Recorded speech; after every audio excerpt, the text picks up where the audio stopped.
You got this? Okay. So, fuck's sake, I'm laughing already. Hello, welcome to another episode of Lids Off. I am your host, Bo Snow. I'm joined today with a very special guest. Would you like to introduce yourself, Queen? Yeah. My name's Layla Blake. My pronouns are she, her. I am a linebacker with the Peterborough Royals. I also play with the She-Hawks. I also play with the East English Spears. My NFL team is the Jacksonville Jaguars. I have a selection of nicknames, as we were just I was going to tell you before. So Pedro, personal fave. After the raccoon, that is exactly what you think it is. Really? Phenomenal. Pencil, Layla Flake, and Michael, all for different reasons. Michael is because I predominantly play middle linebacker, which is the Mike. And the first time I ever got a defensive huddle, the first time I had to host a defensive huddle, I said, Layla, stop. I didn't know what to do. They were just like, yeah, go in with a play. And well, you wait for offense to do their thing. I was like, good afternoon. I am your Michael today, and you're going to be my Will. You're going to be my Sam. You're going to play and press, and yeah, just trying to make it fun and energetic, and try and put a bit of fun in the huddle. I think that's the most British American football thing I've ever heard in my life. Yes. That is phenomenal. 10 out of 10. So yeah, now I'm just called Michael. So we've already peaked already. So Layla, how did football find you? That is a great question. One that I've been thinking about, because I feel like football had been trying to find me for years, and I was very resistant. I'm not sporty, don't do sports. Other people do sports, I don't do sports. And I remember watching a Super Bowl, and this must have been about 10 years ago. Yeah, I think it was 2014, so 11 years ago nearly. And I was just there for the halftime show. I was like, this is insane, this is incredible, like this is so cool. I was really privileged and fortunate enough to go to Wembley game. It's the Jags' home team, or London is their second home. So not the only reason I'm a Jags fan, but I was going to say, is that why you chose the Jags? Yeah, at the time they had a quarterback called Blake Bortles, and being Layla Blake, I like the name. I was like, they look cool. I love teal, so I love their kit, and yeah, I've been really fortunate and lucky to go to every Wembley game for the past 10 years. With the exception of 1 year. My parents got married, so I had to watch it on TV. So yeah, I've been to the games, I've seen the sport. I think it would only be fair that being a Peterborough Royal, Tanya Dales, GB linebacker, messaged me. And fun fact, Tanya and I went to school together. And I think she posted or commented on my pictures from the London games. She was like, you know that Peterborough have got a women's American football team. And I was just like, that's cool. Have fun with that. Like, that's other people play sports. I don't play sports. And then I was fortunate to go to America, and I was in California with my best friend visiting. And she was like, we've got a Christmas party. We're going to go to the Levi Stadium. No idea what the Levi Stadium was. Had no idea that her work Christmas party was at the 49er Stadium. And I was like, turned up. And I was I was almost taken aback by how I've seen football on TV. I watched the Super Bowl. I know how big stadiums are, but once you're in it, like it's nothing like the Wembley experience. It was just, and I was like, this is so cool. Like to be a part of this, and we got to go down into like the VIP bit, and we went out on the pitch. And one of my favourite pictures is a picture of me stood on the field, like in a gorgeous dress, like at this like fancy Christmas party. And I was just like, this is amazing. We've got to like the locker rooms and have a look at all the pictures on the wall. And I was like, this is so cool. This was 6 months before I'd held a football. So that was the start of 2020. So I came home, had the pandemic. We were obviously restrictive rules. So couldn't leave the house unless you were to exercise at this point. And it was one Friday night, and I was just scrolling through Facebook, and I saw this post pop up for a rookie day for American football. And I'm sure Tanya probably posted it or sent it to me, and I just saw it. And I just dropped the team a message, and I was like, what do you have to do? Like, what, can I just turn up? And Tanya messaged me back, and she was like, are you seriously interested? And I was like, I'll give it a go. It's the worst that could happen. The worst that could happen was I absolutely fell in love with it. But I didn't have trainers. I didn't have a gum shield. So fortunately, where we train. There's a Sports Direct like 5 minutes away. So it's like 9:20 in the morning and I'm there buying a gum shield. Some trainers, I turn up, I have no idea what I'm doing, don't know anyone, trying to mould a gum shield in a like flask of boiling water they brought with me. Met the girls, had a non-contact training session because obviously of COVID, and I just fell in love. And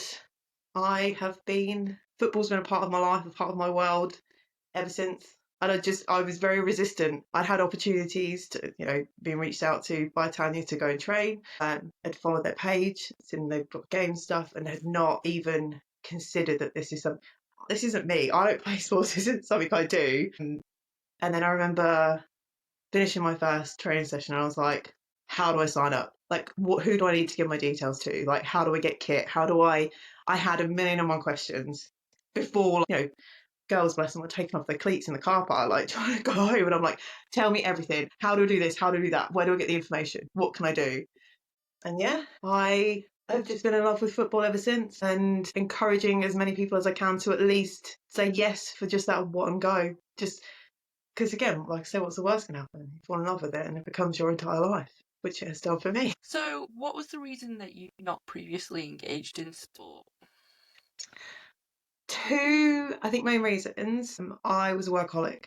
I worked in hospitality. I love my job. Absolutely, I'd work every hour God sends, and I'd work evenings and weekends. So I didn't really have the time to commit to anything else. And I just never thought of myself as a sporty person. I did GCSE PE because I had to, and I begrudged every session that I had to go to. Like, I think my granddad played rugby. My parents watch sports, and I've been to a cricket game or two before. Been to a couple of football games, but sports wasn't for me. I did taekwondo when I was a teenager, which is like an independent, it's not a team sport. It's not with other people. It was just, for me, I just classed that as fitness. That wasn't anything but it's stuff that I could do by myself. I just never thought I would be in part of a team, whether it be, we've got girls that play netball, or they've played hockey, or they've played rugby or football. And I'm like, no, that's not me. But American football is just different. It's not, for me, it's not, I don't think of it as a sport. I just think of it as, it's my life now. And that's what I do. I play football, and I love every second of it that I can, which is how, like, my other opportunities have, cropped up. So I think I'm probably going to get the dates wrong because my memory's atrocious, but it was either 2021 or 2022. No, it must have been 2021. We had a charity game. It was the Penguins versus the Grizzly Bears or something. Were you at that one? Yeah, I was there, yeah.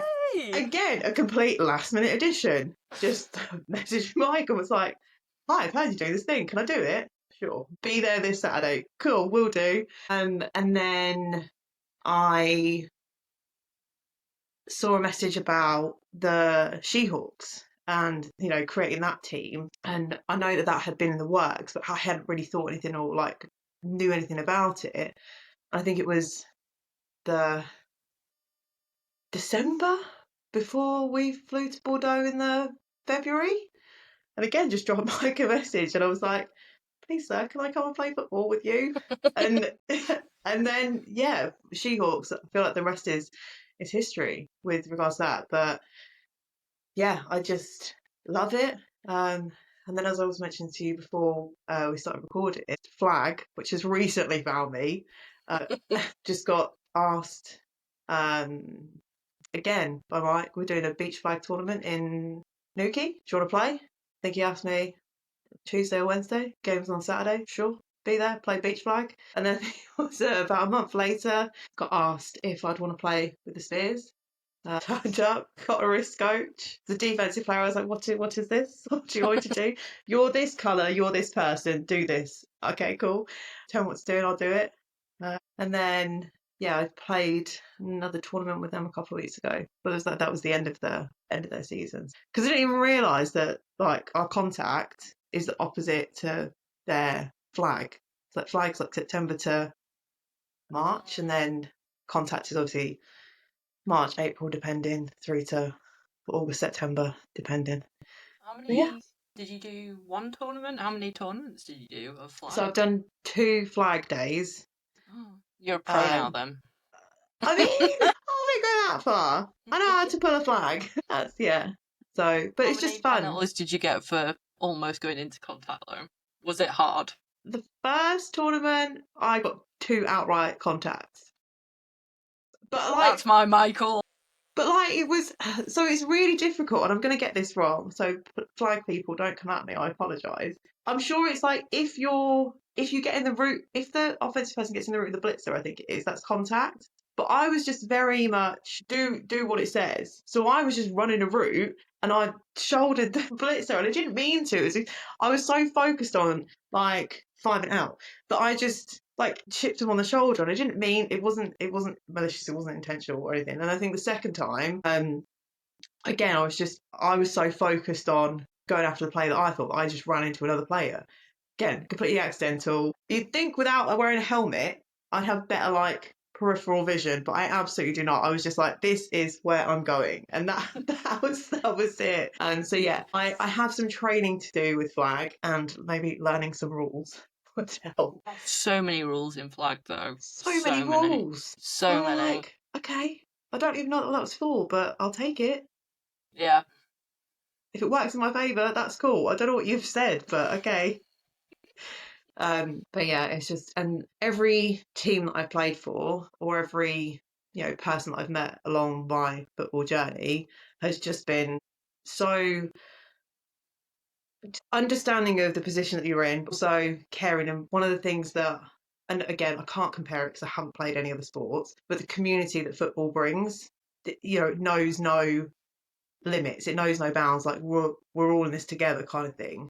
And another team that I haven't mentioned, but I was very privileged that, again, I got to work abroad just after COVID. So I got a job in Denmark. So I was working in Copenhagen for 6 months. And that's cool. I was in the middle of my first actual season with the Royals. So I was flying out on like a Monday, flying home on a Friday so I could play tournaments on the Saturday. And I found the local team in Denmark, Copenhagen Raptors. They were the Tomahawks then, but they're now called the Raptors. So I would go and train with them during the week. They would train on a Monday and a Thursday, and so I would go and train with them, and then fly home at the weekends to play. Oh my god! So yeah, and again, I don't speak any Danish now. Didn't speak very good Danish when I was there, but again, it when it comes to the sport, because everyone's got everyone I've ever met who plays has got so much passion, or not plays, the coaches, refs, whoever's involved in it, there's so much passion and so much love for the sport. It knows no language. And again, one of the things with like being on tour with the She-Hawks, it didn't matter that we didn't speak French or Spanish. I mean, some of us did, but like, it didn't, it was just for the love of the game. And that's what I think sets American football apart from any other sport that I know of or I don't. And I could be completely wrong. It could be the same in netball, but netball's not as cool, is it? Let's be honest. I feel like netball girls are like, I'm going to go on record as my opinion that netgirl girls are feral. They are terrifying in all the best ways possible. But yeah, no, I completely get what you mean, though, about American football. They have no fear. They have no protection. They have no kit. And the girls that I know that have played netball, injuries that they've come away from, far away. No, I'm just clumsy at the best of times, so I get injured all the time. But yeah, far away, they'll tell me with black eyes and broken ankles and still play. And I'm like, okay, I'm going to go for a break now. So thinking back to your first session post-COVID. Yeah. What was it about football that you were like, yes, this is for me? Because that's quite a big transition from, no, team sport isn't for me, I'm not a sporty person, to, yes, this is where I belong. That is a great question. I think it's two things, really. I think it's the people that I was surrounded with, not only the players, but the coaches, all the front office, which were players as well. That like camaraderie and like teamwork, and common theme from listening to podcasts, everyone says the same thing, is the family that you've got there. I like the setup of the offense and defense, and how it's there is some method behind the madness, especially with special teams, which I have to admit is my absolute favourite. I love special teams. it's a car crash. The chaos and carnage of, especially when they introduced the new rules where it's like you can't like kick off and like kick the towel. I was like, I want to go and I want to run downfield and hit someone. Can I not go? Can I? What if I just no? I think the actual sport itself interests me. I enjoy watching it. I enjoy playing it. I enjoy seeing how, from pen to paper, that looks on the field. That interests me. The development and, how you can have 9 pegs or 7 pegs on a piece of paper and then you just go and do it. But then all the nuances that can happen from, especially as a defensive player, sort of the linebacker, the read and reaction, can plan and have every play under the sun, but it doesn't really matter if the QB decides to do something different. And just the people, like, they've probably what's kept me sane over the past 4-5 years. So yeah. How does football make you feel? Football makes me feel like I'm part of something. Like I'm part of something that you can't play the sport with just one person. You can't play this sport with just a really fast, right. You can't play this sport with, it takes a village to play American football. You need, one of everyone. You can't just, have a team of, running backs because they're all going to get bulldozed down potentially, depending on who you are. But it takes everybody, and everyone has their part to play. Everyone has their job, and I think that's what interested me. And like every play's different, but even though every play's different, there's a bunch of different things that can happen to make that evolve or develop. I know I've heard this before, but there's no 2 plays that are the same, or there's no 2 games that are the same. Anything can happen. It could be progressing and developing and going one way, and then all of a sudden, team makes a massive comeback and changes the whole, dynamic of the game. So that's, it keeps you going to the final whistle. You can't give up. There's always another play. There's always another drive. There's always another, every inch matters. Every play counts, kind of thing. Every inch does matter. Every inch does matter. No, I appreciate that though. So I've got 2-part question for you, because I think what's blown my mind is that you, as a person that has never engaged really meaningfully in sport before, going from nothing to Mike linebacker on a contact team is just like, I'm struggling to process it, because that is like, so my top 3 nightmare positions. Yeah. If we're doing 7s, okay. QB, DB, linebacker. You couldn't, like, there's too many moving parts and there's too many things to think about. How did you get put into Michael? And also, so was that a big kind of adjustment? How did that happen? Yeah. How did that happen? It's a great question. Because someone like me, it's like they see my size and they're like, okay, line, and it's fine. But like yours is a very mentally technical position. So how was that getting kind of sorted into that position? Great question. Again, I went to the rookie day and I couldn't throw, couldn't catch, couldn't really run very fast for long periods of time. No, although I loved it, I didn't feel like I was good at anything. And it was, Tanya said, come and try out for come and try the linebacker drills and try and, be a linebacker. So I started off as outside linebacker, so I'd either be a Sam or a Will. She was our middle linebacker. And then when she was away at GB training, I would step in and be the right linebacker. And this is, again, probably refers back to how clumsy I am and, how my brain works. I struggle with my left and right. Not to know, I knew where left and right was, but to verbalise it and shout the strength. And so I was very, cautious and very, aware that my confidence in that role grew over time, because I didn't want to shout the wrong strength, because I realised that if then everyone does something different. So it took me a long time to build my confidence in doing so. Last year and in the past 2 years that I've really found the middle linebacker role, I'll quite happily let anyone have a go. Do you want to go at this? Do you want to go in the middle call strength? You can go. I'll go outside. It's not a position that I am precious about. I, especially when it comes to game days, I'm very much do as I'm told, put me where you want me. Like I will play any position if you tell me what you want me to do. And so that's how I ended up dabbling on. I say dabble, lightly dabbled in offense. Again, on game days, we need a tight end. Okay, what do you want me to do? Stand there and block someone.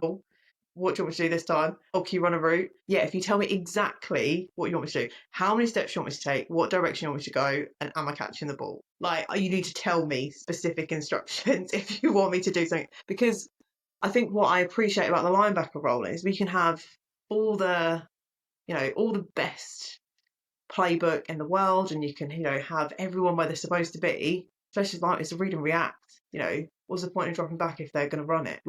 So it's watching that QB and watching the play unfold and how it's going to develop, and just making sure I'm in the right place at the right time. And if I'm not only learning from that, but seeing if there's anything I could have done differently in, to get to that, or, if it's a case of, they're running outside, calling and communicating, and that I didn't have the confidence in that role to begin with. But now I just scream Yeti. Like people are like, we don't even know what you're saying. We just know that you're screaming. I'm like, yeah, like over there, or they go right or whatever way it is. So yeah, I think that's when I think about it, I question myself. When I'm in the thick of it and I'm just doing it, I just do it without thinking. Or I try to, at least. Because I perceive you as someone that is quite confident, especially socially. Do you feel like you've always been a confident person, or do you portray confidence but actually you're quite... I think I would say I am a confident person. Definitely had a few knocks to that confidence.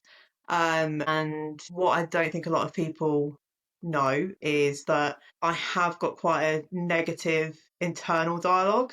It's like if I do miss a play or if I do ruin something, I'm like, that was all my fault. We lost that game because I wasn't in the right place at the right time. So it's something that I've had to learn with watching film and looking at where I've been placed, looking at what other people are doing, so where I can support the team. And I say support because last year I got promoted to being defensive captain, and that came with its whole other responsibility, which wasn't actually a responsibility. It's just I made it a responsibility. I put more pressure on myself than I probably needed to, because I was just aware, okay, these people are looking at me. Well, they were looking at you the year before, so why? And you were fine. Why now that you're a captain? For want of a better term, because I think I put more stress and pressure on myself to try and be something that I didn't need to be. And then if something did go wrong, I would beat myself up about it for a few days, and then I'd get out of it and move on with life. But yeah, I don't like making the wrong decision in those situations, because I know that it doesn't just affect me, it affects everybody. But what I have been learning to do is then, play's over, shake it off, we're going to the next play. It's done now, can't go back and undo it, can't go back and change time, can't redo that play, we've got a new one to go into. So I think in some respects with football, it makes me have to do that quicker, like switch that off quicker. Okay, did it wrong, don't do it again wrong. Or do something, do it this way the next time. So What's helped with doing that? What's helped with shifting that to that goldfish next play? I think opening up and talking to my teammates, because I think to a certain extent everyone kicks themselves or beats themselves up over plays sometimes. So it is a natural thing that, at some point in a game, or after practice on film, someone's gonna be like, oh, I did that wrong, like beat themselves up about, okay, that's fine, it happens to us all, we move, we go on to the next thing, or we do the next thing. My mum is also a licensed hypnotherapist, so That's very cool. solution focused hypnotherapy, so we've been working together, and she's been sharing her practices with me, which is cool, because again, I very positive, always believe the best in people, and assume everyone's got good intentions and is doing things for the right reason. It's just the way that I am. Trust anything that people tell me, probably too much sometimes. And yeah, just, confident and, always trying to be outgoing. And so, yeah, that negative internal monologue is very frustrating sometimes. She's very annoying. So yeah, sometimes you have to shake it off, walk it off, take a minute, and then realign and go again. Do you think that sport confidence, or having confidence in sport, is different to being confident in other areas of your life. So I guess what I'm asking is, did it take time for you to have trust in yourself and have confidence that you were saying the right things, as opposed to Layla outside of American football? Yeah, definitely. I think, there takes 1,000 hours to be a master or an expert of something. And I've probably done a 3-hour training session and wanted to be the master and expert of something. So having patience with myself to, get things wrong sometimes. Um, I think to answer the question, outside of football, I'm confident in myself. And I think it took a while for me to really find my feet and grow into that Mike role or that middle linebacker role. Um, and have the confidence to, all right, I called it wrong. Won't do it again, but I probably will. Forgive me. I'll try to limit how many times I get it wrong, or, and it took me a while, especially to build up the confidence to, I think it was in my second season, maybe, just picking up on what the offense were doing. And I remember having a conversation with one of my coaches and being like, I think you should blitz me. The QB's not doing what we think she's going to do. I think you should blitz me. And they were like, no, well, let's watch it. No, let's watch it. And I was like, if I get it wrong, pull me off the field. Please let me blitz. And that took confidence to say, and again, confidence for the coaches to believe in me. And yeah, I got sacked. So it works, but again, it takes time. I think once you find your role, and I'm so lucky and fortunate that I got put in the middle linebacker role because someone could see in me what I couldn't see for myself. I didn't think I was quick enough to be a linebacker. I didn't think I was smart enough to be a linebacker. I think was it last week, a couple of weeks ago? They were like, in training, they were like, skill players over here. And one of the linebackers was like, what about us? And I was like, yeah, we're not skilled, we're feral. We're not skill player. We're just, see ball, kill ball. Like that's us. Whether you call that skill or not. But yeah, I think the more football you understand, the more it makes sense. And I think I fully kind of understood my role and it clicked when I got asked to be a tight end. And I was like, well, what do they do? And it was like, well, they're against the linebacker. Like they're your mirror. And I was like, oh, that's what I'm supposed to do. And it was just, sometimes it takes, to come outside of your role or your position and see it from another angle for you to go, okay, I get it now, it makes sense. Which, again, mind blowing that day. I was like, wow, I feel like I've learned a whole new thing. It is one of those things, though, when it clicks, it genuinely, it's like it expands, doesn't it? And you're like, oh my God. Yeah. Why didn't I think of that? Why didn't I see that? Why didn't, that's so, of course that makes sense. How have I been not doing it that way? So, yeah. So, how was the transition to contact? Because you started off in COVID where it was, by the way, I feel like shit, just want COVID back. I miss that social distancing. But also that's a nice soft intro into It was a football. very soft intro, yeah. And then straight into contact. What was that like for you? Yeah, and then Tanya Dales comes at you. By the way, I have Tanya on Instagram. Yeah. No, thank you.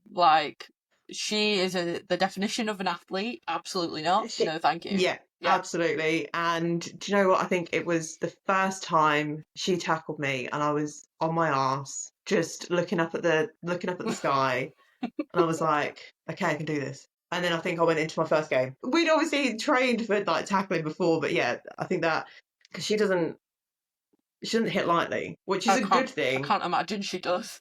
And really lucky for me because the harder she wanted me, the more I can take when I'm going against someone else. So yeah, no fear. And yeah, I think it just, and this is gonna make me sound unhinged now, it made me love it more. And as we mentioned, special teams is my favourite because of the chaos and the carnage and the hits and the so yeah. So for special teams for Royals, I take it you'd be on both sides of kick return and receiving. Right, okay. I got to do punt return. I got to do punt as well. I was one of the four people. I'm terrible. I haven't done it for a while. No, I can't remember. Guard maybe, line, I don't know. But yeah, I would do it all. I would be, again, on game day, I will do whatever you want me to do. I am a team player. I'll play whatever, wherever. Probably not QB. Let's be honest. Keep. But Go for a run. I mean, what, QB 23 maybe? Yeah. No, I remember the first time I played on offense, and it was in a game. It wasn't even a training session. It was like, you're in a game, like, we need someone. Can you go and do this? I was like, yeah, what do you want me to do? And they're like, you're gonna have a handoff. And I was like, when you say handoff, like, does that mean I'm getting the ball? Just for clarity, just want to make sure I'm hearing this right. You want to give me the ball. That's what's happening. Yes. Okay, cool. I remember I stood next to our QB, and I was just, I think she was on the right of me, and I was just like, make sure you put your right arm up, make sure you put your right arm up, make sure you put your right arm up. Because I didn't want to get it the wrong way round. And then the ball, and I was like, keep your right arm up, keep your right. And I just kept repeating that to myself. I didn't even realise when she put the ball in. I was like, just run. I was like, okay, wild. So. Who was that against? That was your first offence? First time I played offence was in our playoffs against Portsmouth. Oof. Yeah, we were in sevens. It was our, yeah. So, and I was just like, okay, yep, I'll do what I got to do. And then I think there was another part where they threw to me and I caught it.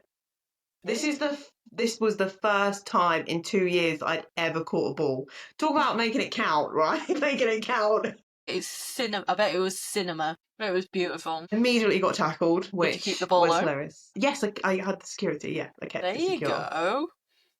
So yeah, and then the last one was, well, the catch was after I'd been told about ball security, because I had like handoff, and I had literally carrying like a tray of drinks, like I was. The ball was in my hand. Just, I'm pretty sure there's a picture of me with a ball in my hand, just running no ball security at all. So yeah, yeah. So how many seasons did you get at sevens before you went up to nines? I played 2 seasons of sevens, and then 2 seasons of nines. What do you prefer? Well, actually, I love special teams. That is true. I really enjoyed sevens though. I love sevens, and I think I might be wrong, but this might sound big-headed now, but I was good at sevens. Like, it was fun. I really enjoyed the teams I played with. I didn't mind the 2 games back to back as much. This could be my memory playing tricks on me now, but I don't remember it being that bad. I remember being hot. I remember we had a H2O tech, water boy, who got sunstroke. And dehydration at end of the first aid tent, because he was too busy looking after us that he forgot to hydrate himself. So yeah, what an angel, I know. So yes, I enjoyed it. I just enjoy football. I enjoy playing 4-a-side on the beach. I enjoy playing 5-a-side and flag. I mean, we haven't spoken about this yet, but my claim to fame in Amsterdam, doing a bit of commentating the sport, the worst commentating ever known. Oh my gosh, that was an experience. Like, and again, it comes back to, She-Hawks again would do anything for those girls. And when I couldn't play, I was heartbroken.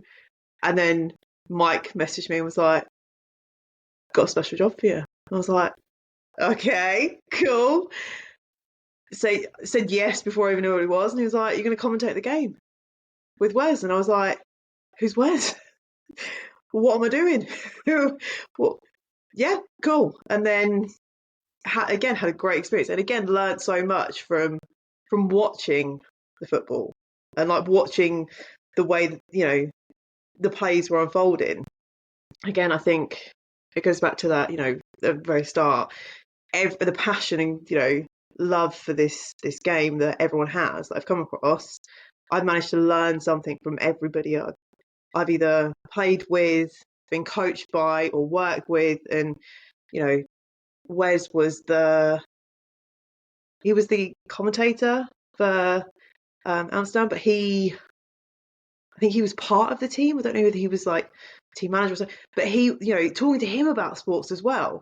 Just anybody and everybody who wants to talk about sport, I'll, listen all day long. One of the things that I wanted to be and have tried to be is just a sponge and just take everything in. When talking about ball security, okay, I'll do it. I'll hold it next time. I won't just serve it.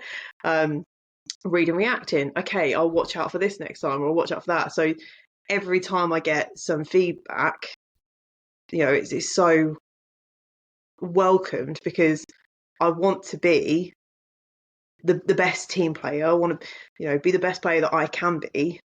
I don't have any aspirations of, playing for GB or taking my football career any further. I just want to be the best teammate and the best captain that I can be for the people that I've got around me, wherever I am, and have a good time.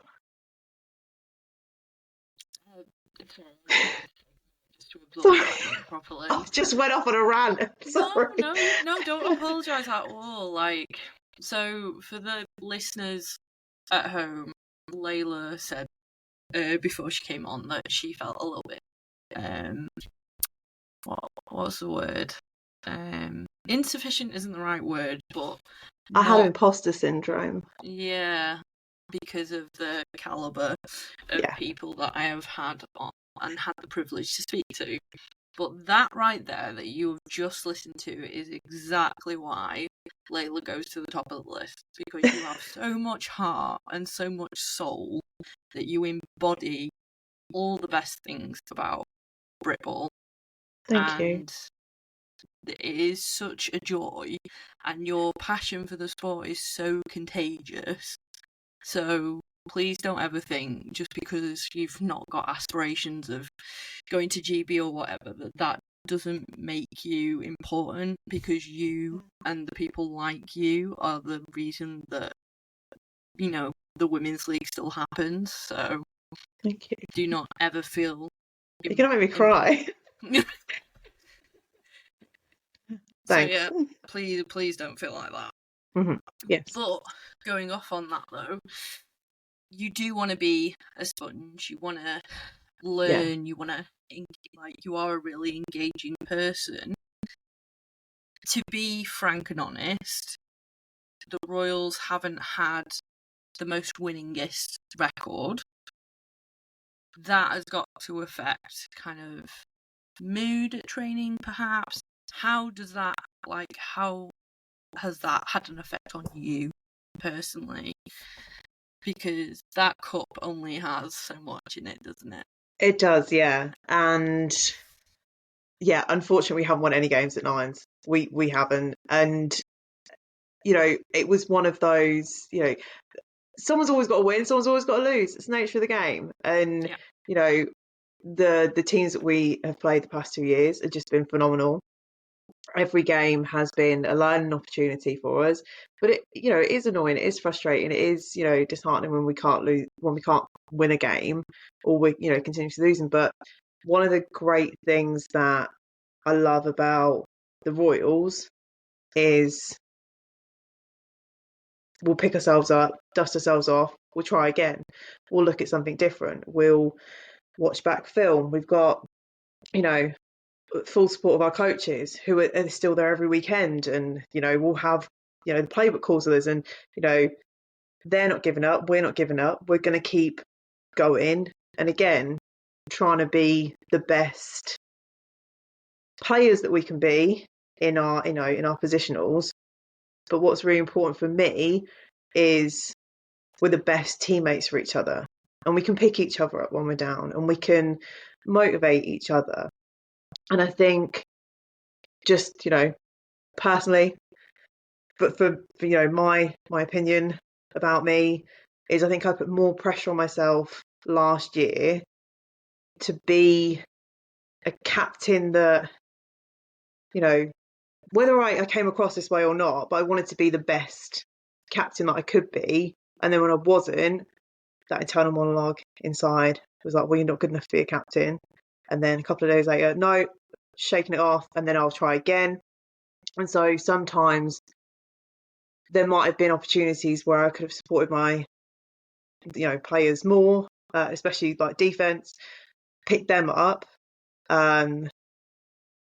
Last year was a particularly tough year for me personally, sort of off the field, and I was just really blessed and absolutely grateful for every single one of the girls on the team, not just defense. When I was going through, sort of the worst parts of my life, they literally just turned up at my house. I was actually at my parents' house. They turned up at my parents' house. I was just like, come on, we're here for you, and which was phenomenal. And I think as long as everyone can take something away from their experience on the field, whether we win, whether we lose, whether you've, made a great, but take it, finding that positive, whether it's a great play, whether it was a great drive, whether it was a great tackle, something good that you can take away from the field. And, that's what I try to see in the girls, and, explain to them, and, you did this, you made a sack, you made this great tackle, you made an whatever it was. But I really struggle to do that for myself. I really struggle to see the positives that I had done on the field, which is something that going into this season, I'm not a big, this is going to be my goal of the year. I mean, my goal for last year was just to survive. I'm going to be completely Fair. honest. It was to make it through the season, and play all games. And it was our third game against Teesside. And I mean, Teesside built different anyway. Love them all. Yeah. They pulled out. They pulled no punches. They were just amazing to play. The week prior, I got COVID. We had this whole pandemic, and I managed to stay COVID free for like 3.5 years. And the week before Teesside, or the week before the training of Teesside, I got COVID. So I remember literally saying to my coach that morning, because he was like, you going to be all right? And I was like, listen, I'm going to play until my legs or my lungs give out. I literally don't know what's going to happen first, but I will play as much as I can for as long as I can. And I think I banged up my knee. And he literally pulled me off. It was just before the 2-minute warning. And that's the first time I'd ever been pulled out of a game. And I was devastated because I felt like I'd let the whole team down. I hadn't. I was adding zero value to the field. Like I'd do a drive and they'd be hunched over, like trying to breathe. Like I was adding nothing to the game. So it was 100% the right reason, and it was 100% the right call and decision. But I was still, 2 minutes away from the end of the game, in a bush crying because the way their sideline was. I think it was Jess G came over to me and she was like, "Are you all right?" And I was like, "I just want to play." She was like, "Yeah, but you're not well, are you?" I was like, "No, but I just want to play." She's like, "There's literally 2 minutes left, mate. Like, what are you going on about?" And I was like, "Not fair." I can imagine Jess saying that. That's the thing. I think that's because I know Jess. Like, that's what makes it funnier. She's like, "Mate, it's 2 minutes left. What are you gonna do? What difference are you gonna make?" We were like 30 points down. What are you gonna do? I don't know. Just want to play. And then we had to drive back from Teesside, and we stopped at the services, and I just remember laying on a bench and just being like, I can't move. Like I'm done. I'm just. I didn't know what hurt more. Like my knee, my lungs, my ego. I don't know. I was just like, want to go home, go to bed. And we play contact sport, and I'm well aware it comes with the territory. I mean, when we played the charity game in October. Yes, what happened there, please, for the viewers? So I respect to everybody who played that game. I know we were all out of positions and all doing different things, and it was just fun, and I loved it. Took a hit on the knee, and I was like, my knee doesn't really feel right, but I'd already banged it in Teesside, like a month or two prior. September. So yeah, like 2 or 3 months prior, I'd already banged my knee, but I'd been to see the physio. I was doing like some rehab with it. Thought it was fine. Got hit again, literally seconds before the end of the game. I was like, I just wanted to make it through the game. Obviously, your adrenaline's going, so I had no idea. Got swollen. Took myself home. Had a bath, iced it, took some ibuprofen, went to bed. Woke up the next day, tried to get out of bed. I couldn't move it without being in absolute agony. And I like to think I have a high pain threshold. As a linebacker that gets, kicks out of contact, like I was like, okay, this isn't right. My whole leg had now swollen up at this point, even though I'd slept with it elevated. And so I couldn't tell my mums. So I caught my sister and I was like, Oh my God. Are you free today? Are you busy? Do you wanna just drop me off at urgent care? She immediately told our parents, and I was like, what was it? She forced me to get in a wheelchair. It was so embarrassing. She's wheeling me around urgent care, and I was like, this is like, I'm just gonna go home. Like, I'll just chop it off at this point. Like, I was so mortified being wheeled around in a wheelchair.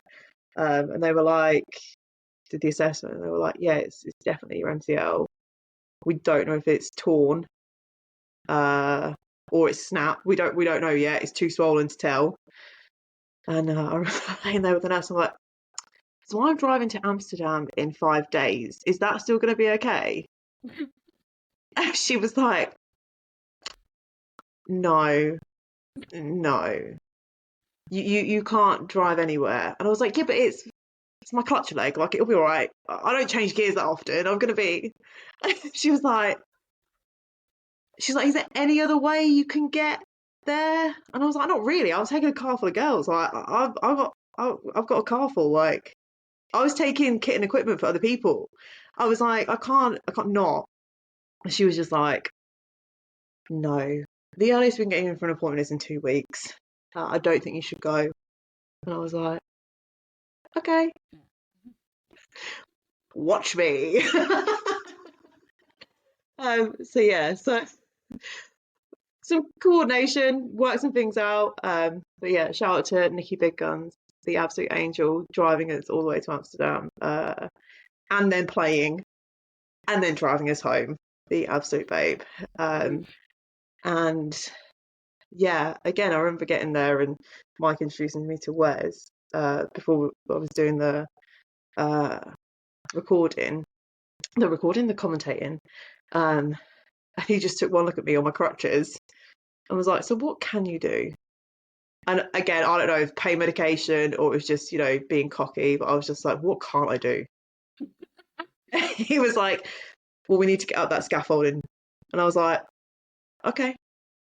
Inside, my brain's going, how are you going to climb? Like, there's no, I couldn't see a ladder. I couldn't see, like, steps. I was like, how are you going to, we're going to get some sort of pulley and just get you up? I had no idea how I was going to do it, but I was adamant that I was doing it. It's like, yeah, all right, I'll get up there. Watch me. And so, yeah, I think I secretly bum shuffled up it had like grates on it. So while you were all traveling, because there's a not very graceful picture of me just like on the slat, just like legs akimbo, trying to make sure I didn't bash my knee or anything. Sorry, Mum, if you're listening to this. I promise I'll say it's at the top of this scaffolding with no barriers. Use my crutches to get up. So yeah.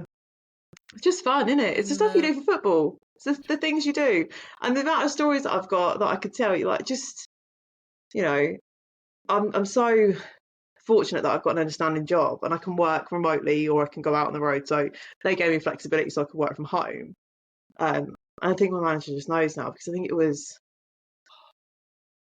June, maybe July. I had to send her a Teams message one afternoon. I think it was a Thursday or Friday, and I'm in the front office at the Royals, so I look after kit and equipment, give out jerseys, have the keys, and like me and the team manager share them. And obviously, when you're hosting a home game, you need to paint the field. and we'd had this all arranged, but I think it was the rugby club had had a game before and painted the field a different colour, or like painted it differently for their game. So it wasn't set up for our game now. So I remember having this conversation with the team manager, and we're like, what do we do? So we were there one evening, whether it was a Wednesday or Thursday, trying to clean grass. Do you know how hard it is to clean white paint off green grass? It's not as easy as it sounds. So we were there with hoses, with scrubbing brushes, trying to scrub white paint off the green grass. Didn't work. So I went to work the next day and I was like, boss, any chance I can take a couple of hours out this afternoon? I need to go and paint grass green. Immediately get a call. She's like, are you all right? Like, do we need to have a conversation? Like, there are like plenty of other excuses to get out of work. Painting grass green isn't, and then I had to explain the whole situation about how we had a game on Saturday and the lines were in the wrong places, so we were getting someone else to come out and paint the finishing white lines, but we had to go over with green spray paint and spray the grass that wasn't supposed to be white back to green. Honestly, the things, I have so much respect for all front office at all clubs, because, you know, well, I don't know whether it's just me and the Royals, it's just something that we do. But yeah, the work that goes on behind the scenes, just, I think, shouldn't go unrecognised either. All the treasurers and team managers and some of these will be players as well. We've got players that are front office, like, yeah, massive respect. Because I did not ever think it was going to be on any kind of bingo card that I was painting grass green. To be honest, that wasn't on mine either, but here we are. That's the We magic are. of football. Yeah. Is the magic of football. Yeah. I remember before we had our away kit, because we don't have a men's team in Peterborough. We're our closest, like Cambridgeshire Cats and like Lincolnshire Bombers. They're our brother teams. We didn't have an away kit. I remember we were playing a game once. We needed a different colour. So the Cats, bless them, lent us their shirts, so we got to be Cats for a day. So like just the red ones, like the white and red, yeah. Right, nice. Yeah. So yeah, and I think that in itself, that, you know, that community of football, like, and again, I can't honestly, hand on heart, think of one person I haven't met through the football community that doesn't love football as much as the next person and want to share their experience and their passion and their, you know, experience. And there's nothing, how do I put this? There isn't a better than you kind of thing. It's just for the love of it. Does that make sense? Like, everyone's, whether you're a GB player, whether you're a flag player, whether you play, you know, on a beach once a summer. Do you know what I mean? It just, everyone is for the love of it, and that's what I love about the sport. Just got off on a tangent there. No, it's okay. So, talking about sevens, though, who are you guys? Well, who are you personally, Layla, most excited to play? Like, are there anybody that you played before? No, I don't. I'm trying to wrap my brains now. I think so. When I was in sevens before, it was Norwich Devils and the now Leicester Panthers. So they were the first two teams I'd ever played, and so much love and respect for those teams, because they were like my first experience of a game, like a game day where I said, you know, we were playing two games a day, which I'm sure when I have to, won't be as easy as I remember. I'm gonna shout to you when we're against each other. I will shout, "Are you still loving it?" If we're the second game, I'm gonna be like, "Layla, are you loving it?" Yeah. And I'll probably say yes, because I'm that unhinged. I'm gonna be okay. So there is a special place in my heart for Cheshire Bears because of Katie Bear. And yourself and Abs. Katie Ormston is. She is. But she is an absolute, like, she's just a gorgeous person. She really, really is. And the first time I ever met her was in Bordeaux, and she'd she'd gone out by herself, and I was like, that in itself is just amazing. Again, for the love of the sport. And we clicked, and I was there with a couple of the Royal girls, and we were like, the honorary Royal, and wherever we go on trips, you're more than welcome to come and stay with us. And we met her again she stayed with us in Guadalajara, and yeah, she's gorgeous. I also love the Bears kit, and I'm not just saying that because I'm on call with you. I love it. I remember seeing Katie sliders and was like, where did you get them? I need them in my life. Flash forward a couple of months later, I was having a conversation with Mike at Zealand, and I was like, we should get some sliders. Now I have my own football sliders. So yeah. I remember Katie coming back from Bordeaux, and she told us the story about the Royals girls looking after her, and immediately I had so much respect for you guys, because it could easily happen in any situation. Football politics could happen objectively and be like, oh, we don't know you, blah blah blah. But the way Zealand is, but also the way the Royals girls especially like took Katie in as someone that is deeply like, Katie has taught me everything about offense. Like, for you guys to look after her, it's just like, it means a lot. So I've had so much respect for you guys for doing that. And like I said, she's just lovely. And I feel like because I'd only played sevens with Norwich and Leicester, like, it was very much, we are quite contained, that one's 2 hours one way, one's an hour the other way. We were all pretty close. And then we had the players who played Portsmouth and then played the Wolves, Edinburgh Wolves. Again, amazing, and a great experience. But that was one day. It almost felt like a moment in time. Didn't really feel like real to me, if that makes sense, because it just felt like another game day. But like, you kind of meet these people and then you don't ever see them again. If you're fortunate enough, the next year you're in the same league, same season, you'll come across the same places and same people. Bordeaux was just, for me, it was eye-opening. There was teams from all over the country. There was people from teams that I didn't even know that teams existed. I was like, and everyone was there.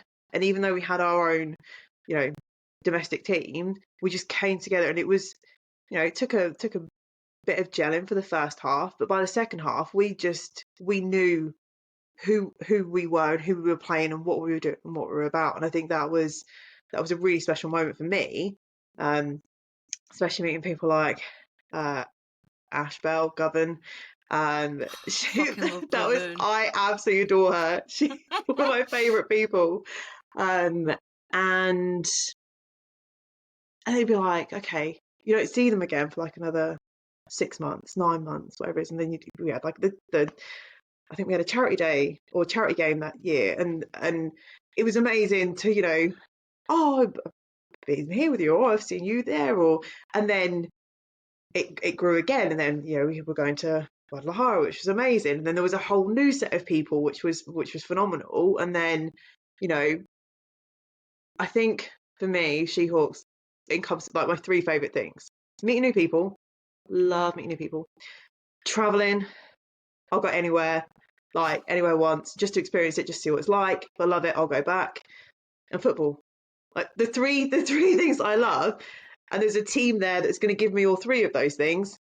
Amazing, I'll do it. I'm here for it. I'm there all day. So it might not be for everybody, and I know that it is self-funded, so like different things happen at different times, but very excited for Prague. Yes. Oh, brilliant. Yeah. For open days in Bristol. Open days in Bristol, yes. Yes. Yeah, 12th of July. 12th of July, yeah, cool, in Bristol. Amazing. Perfect. Cool. Yeah, so you knew it off the top of your head. I did know it, yeah, off the top of my head. And it's just a great experience. Like when you get everybody together, like Masters, national flag, when it's just great. It's just a laugh. It's what football should be about. And yes, there is a competitive side to it, and yes, you want to win, but you know, someone's always got to lose. I can't even. Only people that really enjoy football and potentially the NFL will understand what I'm talking about, will understand that feeling. But every time I'm at the Seahawks, and even if we're at a training day, I am in my equivalent of Pro Bowl. Every single person on that pitch is someone I admire. Yeah. It is the elite of the elite. Mm-hmm. The QBs that we have, shut the fuck up. Are you I know. kidding me? I know. Cole, Riley, Jess, shut up, Mm-hmm. seriously.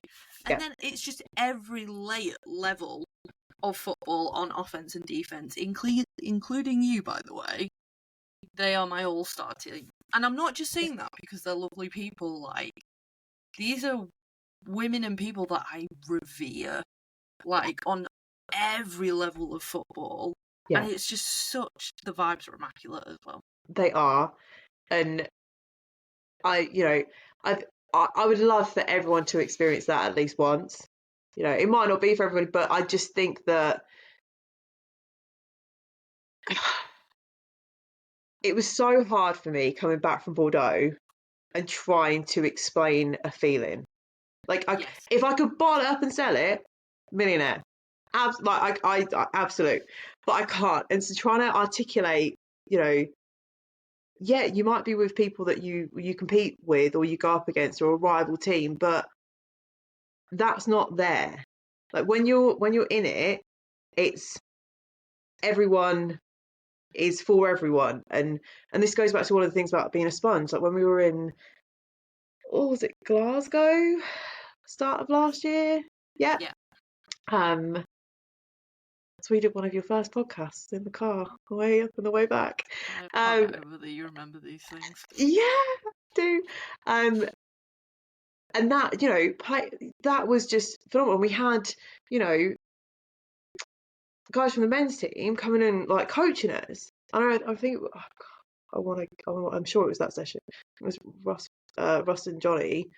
Yes. Their knowledge and their experience invaluable. I would listen to them all day long, and just to again be that sponge. I think that's the, if there's any time to be a sponge, it is on that day, because listening to the way that Meg's been coached and the way that Ramona's been coached, or the way, and I can take pieces from everybody and try and make it my own version or the way that I can do it. And I just think, yeah, it's a great experience and I love it. And then even taking that back to your home, I saw this, or I had a player do this, and then even if it just spurs or starts a conversation about, okay, yeah, but why do they call it that way, or why do they do it that way, or what's the purpose of doing that? Is there any benefit to doing that? Is that going to make me better? Is that going to work for us? It might not, but there might be a golden gem in all those things that you learn that you can bring back and share with everybody. So yeah. It's the best.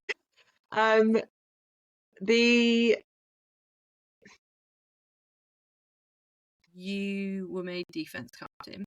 Yes. In your mind, what makes a good captain? Someone who communicates. Mm-hmm. Someone who can motivate. Motivate in equal balance of encourage. Because sometimes it is you just need a little bit of encouragement. I think there's a time and a place for disagreements or disruptions, and when I say disruptions, I mean positive challenges. So if we're in the middle of a drive, I think if you think we should make an adjustment, wait till we're off the pitch so we can all collaborate and have it, because what one person might see might be different to what another person sees, and it's almost not taking charge in a sense of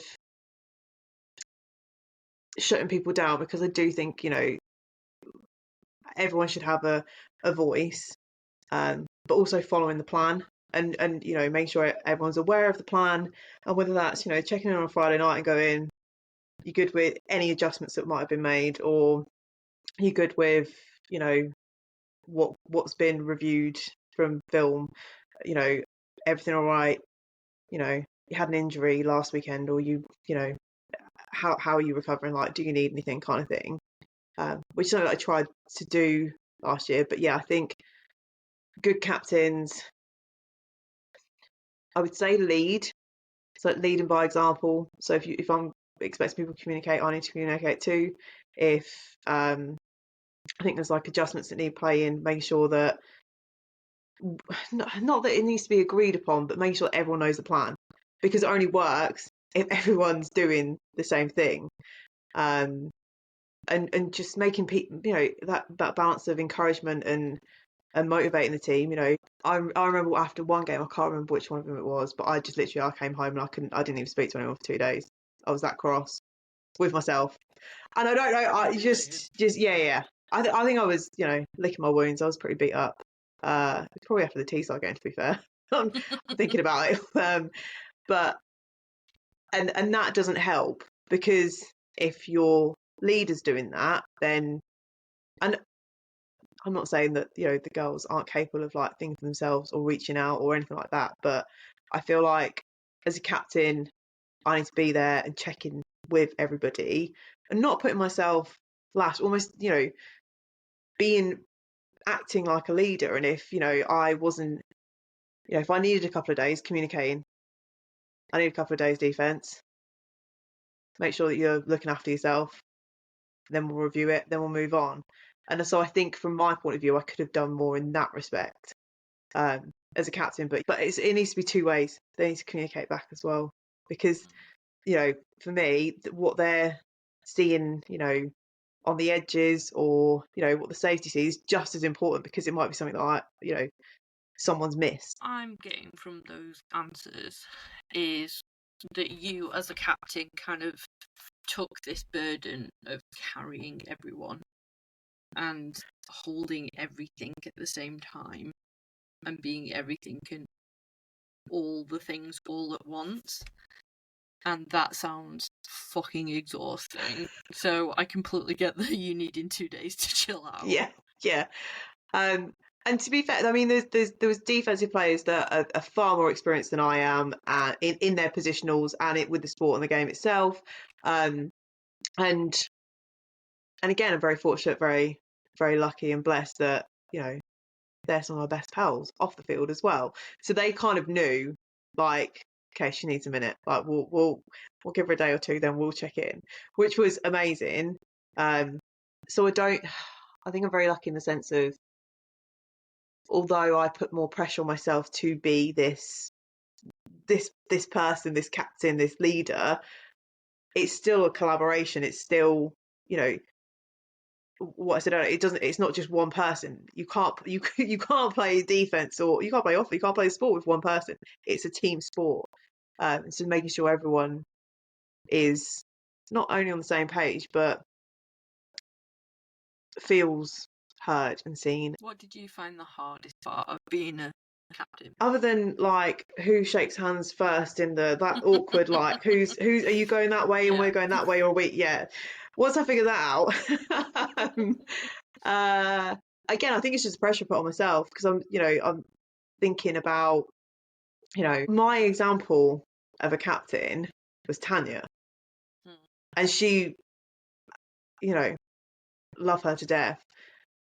How she did everything. She was team manager, she was front office, she was captain, she was manager, she was kit and equipment, she was everything. She did everything, and, you know, she was this person, this force, and, you know, and I think because she had so much energy and so much passion, that's what I wanted to do, and, you know, and emulate, and you know, still maintain that, you know, strength in defense. And we are a strong defense. We, you know, we you know, have amazing players, and so I think I just put too much pressure on myself, and then it would get to a point after a game where I'm like, yeah, I need my time for me for a minute. It was just, this internal negativity that I don't think a lot of people were, because I didn't share that last year. That's something that I've recently had about myself.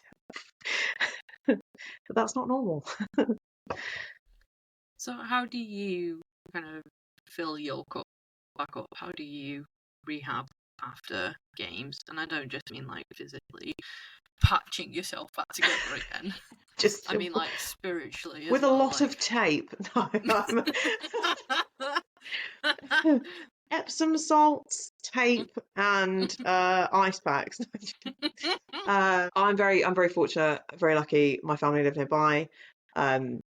Both my mums have been to games, and I mean, one of my mums didn't come for the first 2 years because she was worried I'd get injured. Lol. But now they go to the games, they know, and they see me after the games, so they know how much, how exhausted they can be after some games. So whether it be I just go hang out with them, so I don't even have to think for myself, I don't have to cook for myself, which is lovely. Or like directly the evening of a game, I'll probably bath, just sleep. Nothing beats a bath and fresh sheets, and then just just either doing as little as possible, or like going for a walk and just not talking to anybody. I talk all day at my job. I talk all day with, in the evenings, I'm talking all day on Saturdays. Some days or some evenings, I'm just like, and I'm okay with that. So yeah, my parents don't take it personally, luckily, if I'm just sat on their sofa in their house, just drinking cups of tea and ignoring them. Not ignoring them, but just being quiet. So yeah. But that's when I'm beat up. And I feel like last year in particularly, I did not look after my body. I may have looked like I looked after my body, but I did not. Would not recommend. But I was drinking like every Friday night. Like, Layla, no, you weren't. Yeah. Really? Yes. And I'd be out on Friday nights, be drinking, or I'd be at home drinking. And then, Saturday morning, I would either certainly be hungover, or, just not in the right headspace. So yeah, I did not look after my body last year. You needed an intervention at this point. Yeah. Like, I love you, but that is self-harm. Yeah. Being in that league. Yeah. Warriors. Birmingham, maybe. Yeah. Teesside. Playing hungover. Yeah. And highly caffeinated. Like I'm always I'm always caffeinated. I love coffee. Like coffee is, I cannot live without it. And when the days I work from home, I like, have a coffee or two or six. And like if I'm out, like I'll get a coffee at a store. So yeah, game days, like my half time, I would be like, so I wouldn't take a flask or anything. I would have like a couple of iced coffees like in my bag. So I'd like, neck a can of iced coffee and then get back on the field. Yeah. That is. I'm kind of impressed, but at the same time terrified for you internally. At the same time. Yeah. That's and I love that throughout the whole of this interview you've been like, Tanya is the standard, and she's like uber CrossFit, and you're like fueled by coffee and hopes and dreams, and I'm here for it. Yeah. So do you see where like part of that imposter syndrome came from? Because like these people are in the gym like 3-4 times a week, and then eating clean, and I'm there boozed up on a Friday night, hungover with two cans of iced coffee on a Saturday morning.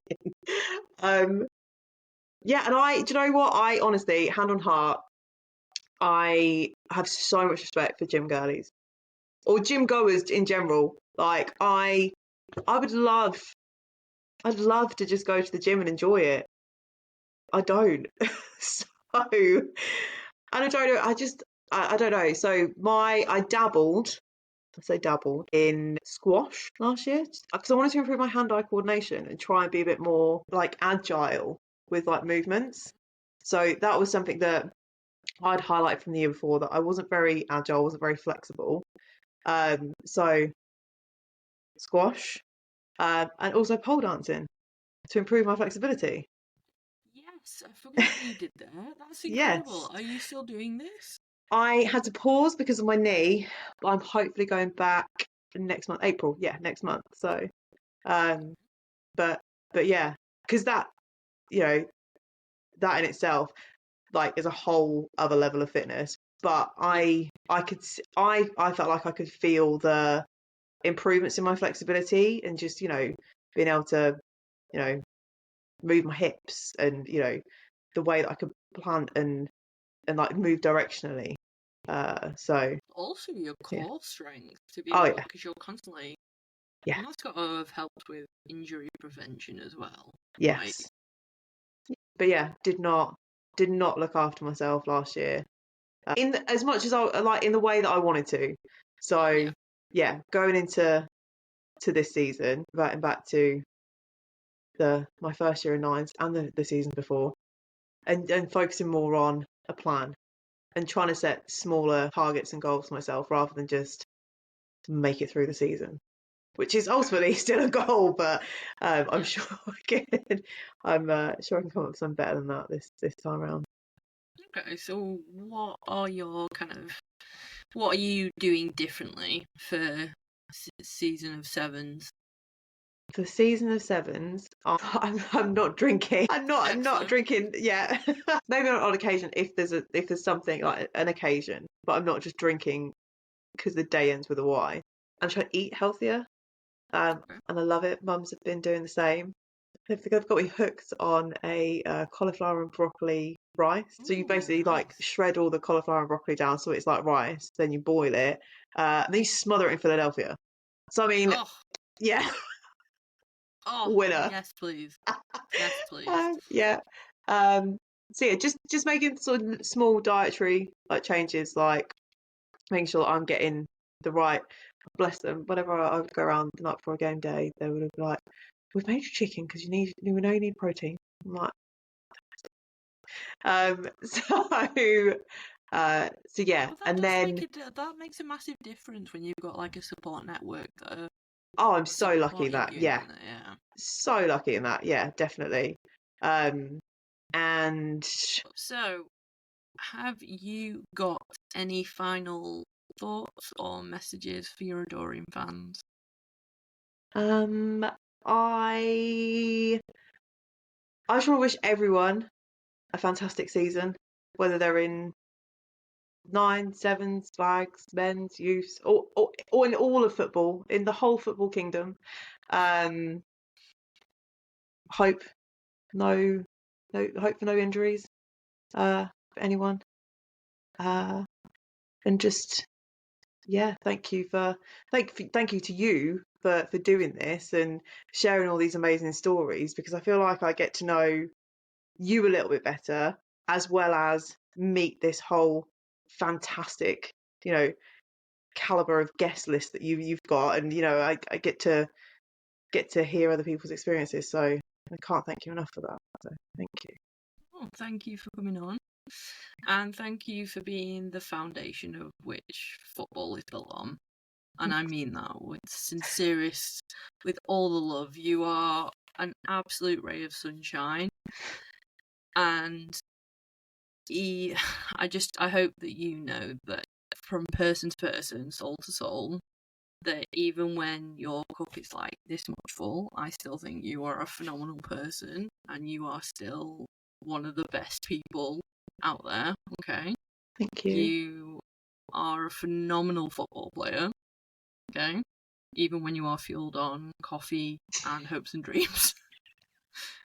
and and you are powerful and you are wonderful, and it is a privilege to know you, Layla, genuinely. So thank you Thank for you. being you exactly as you are. Okay? Yeah, So, appreciate you. I've been Bo Snow, And I've been Layla Blake. and this has been Lids Off. Bye!